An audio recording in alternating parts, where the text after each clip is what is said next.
Dear students, in the previous CAD subject, Model 1 we have completed, that is a DC winding diagram, and AC winding diagram is optional, so we are going to leave about that.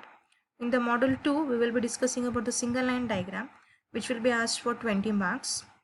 So let us see what will be the layout of a single line diagram. So normally we will draw the single line diagram for the substations, or either it may be the generating station or it may be the distribution station. Here we have shown a figure of a distribution station where you can observe. So any distribution station will be available like this, and what will be the flow of the electrical path we will discuss here.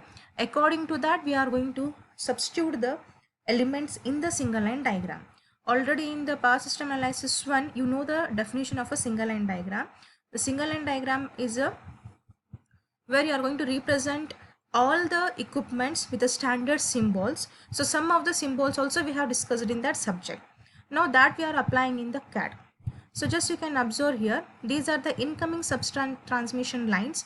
These incoming lines will be coming from the generating station. Suppose if you are drawing the layout for a generating station, here instead of incoming lines, we have to show their generators. Here I am not showing generators, I am taking a substation, hence only incoming lines I have shown here. From the incoming lines, normally to protect, we are having a different devices. I am taking here lightning arresters to protect from the lightning. Then also we will be having a air brake switches. If any disturbance in the incoming lines, then air brake switches will be operated. So this will be the continuity. So from the incoming line, we will be having a lightning arresters, then we will be having the air brake switches, then I am having a circuit breakers to operate, that this is the circuit breaker in the substation. From the circuit breaker, it will be given to the transformer, where this transformer will step down. As it is a substation, we are going to step down it. In the generating station, you can also step up it also. And from the step up transformer, we are having a distribution bus bars. From step up transformer is continued from the distribution bus bars. Sometime also we are using a voltage regulators to control the voltage. From the transformer we can give to the voltage regulators if it is mentioned, or else we are going to leave it. And we are for protection, one more switch gear we are using here. This is a switch gear, and other switches if you require, that also we are calling it as a cutout switches. If any problem is there, then we are going to use these switches. From that, it will be given to the outgoing distribution lines, where we are going to supply to our home. This will be the normal path for the substation. Now our work is that this will be practically present in the substation. Now for the substation, we need to draw a diagram so that it is easily understood by the engineers. So that is our task. So first we will show what are the standard symbols you are using. So normally for generator we are using this symbol. This is a practical view of the generator. This will be the generator in the generating station, not in the substation. In the generating station, you can observe either it may be the thermal, or it may be the nuclear, or you may have the hydel power plant. We will be having a generator. So this generator is, now we are symbolizing it by a circle and with a sinusoidal wave. And from the generator, normally you are using the in the general words I call it as a wires, but according to the power engineers we call them as a bus bars, or we are, instead of that you can call it as a line also. So normally the bus bar, these will be the bus bar, practically how they will look. And symbol, now I am using bus bar, single bus bar, only one line. If it is a double bus bar, I will use a 2 lines. And lightning arrestor, as I said, from the generator or from the incoming line, we must use for the lightning arrestor. These are the lightning arrestor, protection for the lightning devices. And its symbol I will use either this one or this one. And most importantly, I am using this symbol.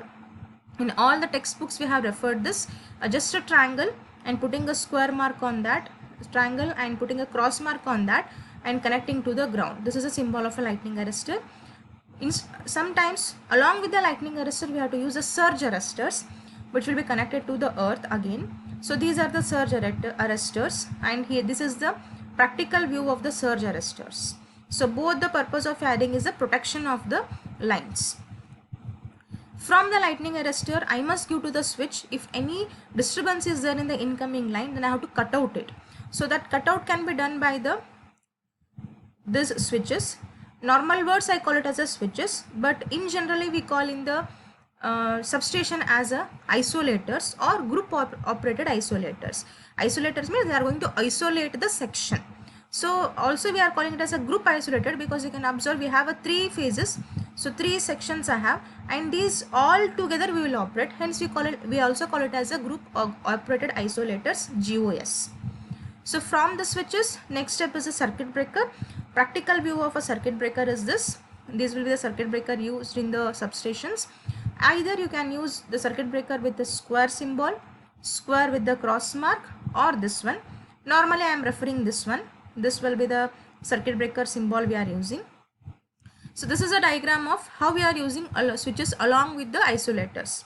Sorry, circuit breakers. This is isolator, this will be the circuit breaker. So now onwards we don't call it as a switches, we call it as isolators. After the section of the circuit breaker, sometimes what will happen, we need to measure what will be the incoming current, what will be the incoming voltage. So for measurement of that, I am using the current transformer for current, and I am using voltage transformer to measure the voltage. So about the current transformer and voltage transformer, we have already discussed it in the measurement subject. We have done a derivation also there. Here just symbol I am using. So this will be the practical view of a current and voltage transformer, and symbol I am using like this. This will be the current transformer and this will be the voltage transformer. To have shown, we will be using this symbol throughout our module 2. Then next will come the main important part is a transformer, power transformer, which will transfer, which either it will step up or it will step down. So normally we are showing the 3 winding transformer or 2 winding. Also we are discussing the power system analysis about this. If it is a 2 winding, show only 2 windings. If it is 3 winding transformer, show 3 windings, that is primary, secondary and tertiary. Either you can use this symbol or you can use the circle also, these two also. So anyone, if you want, you can use it. Normally I am referring this winding symbol. So next, these whatever further I am telling, these are the optional symbols. If they have mentioned in the problems, then only we are going to use them. That is capacitance voltage transformer. These are the capacitance voltage transformers. Its symbol is, in between 2 capacitors I will be having a transformer. This will be the transformer symbol, and it is a voltage transformer. Hence I am going to you can see the circles are not equal. If it is a normal transformer, the circles will be the equal. Now we can see here the circles are unequal to show that it is a voltage transformer. So other equipment is coupling capacitors. So coupling capacitors we are going to use if it is mentioned in the problem only. So these are the practical view of a coupling capacitor. This is a symbol. A capacitor is connected to the ground. If any short circuit occurs or any DC circuit is having a more amount of a current, then we are going to use it. So next, the important one is wave or line trap. So these are the wave traps or line traps. Along with the lightning arresters, sometimes we need to use this also. The symbol of that is a reactance symbol along with the capacitance. So these are the symbols of your all the substations.